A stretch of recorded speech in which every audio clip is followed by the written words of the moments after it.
अध्यक्ष महोदय, सन्माननीय सदस्य शंकरराव जगतापांनी जो प्रश्न उपस्थित केलेला आहे त्याला अनुसरून आम्ही एक निर्णय घेतो. महाराष्ट्रातच FL2 आणि CL3 हे विदेशी किरकोळ विक्री केंद्र आणि देशी दारू विक्री केंद्र या दोन्ही दुकानांच्या बाबतीत स्थलांतरासाठी नोंदणीकृत सोसायटीची NOC इथून पुढे घेणं बंधनकारक राहील. म्हणजे मग हा प्रश्न निकाली निघेल. कुठेही जर त्यांना दुकान काढायचं असेल ते सोसायटीत असेल तर सोसायटीची NOC असल्याशिवाय आम्ही त्यांना तिथं परवानगी देणार नाही. अशा पद्धतीनं FL2 आणि CL3च्या बद्दलचा निर्णय आज ह्या प्रश्नाला उत्तर देत असताना राज्याकरताच आम्ही तो लागू करू.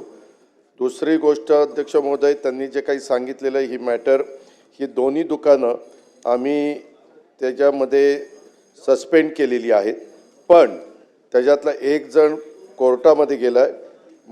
माननीय उच्च न्यायालय मुंबईमध्ये रिट याचिका त्यांनी दाखल केली 8 डिसेंबरला आणि त्याच्यामध्ये त्यांनी सांगितलं की म्हणजे कोर्टाने असा आदेश दिला आहे, सक्षम प्राधिकरणास कायद्यानुसार कारवाई करण्यास हरकत नाही. तथापि अर्जदाराच्या विरुद्ध प्रतिकूल आदेश पारित झाल्यास त्याची अंमलबजावणी 1 आठवडा करता येणार नाही.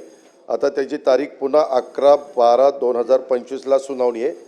त्याच्यात काय हायकोर्ट निर्णय देत आहे त्याच्या पद्धतीनं पुढची कारवाई त्या ठिकाणी केली जाईल. परंतु आपण जो काही शंकर जगताप साहेब सांगितलेलं आहे त्या पद्धतीनं इथून ह्या दोघांच्यावर कारवाई त्या ठिकाणी आपण केलेली आहे. हे आहे गोकुळचं श्रीखंड, अगदी जिभेवर रेंगाळणार. जिभेवरच नाही तर मनावरही रेंगाळणार. गोकुळ श्रीखंड, मनावर रेंगाळणार.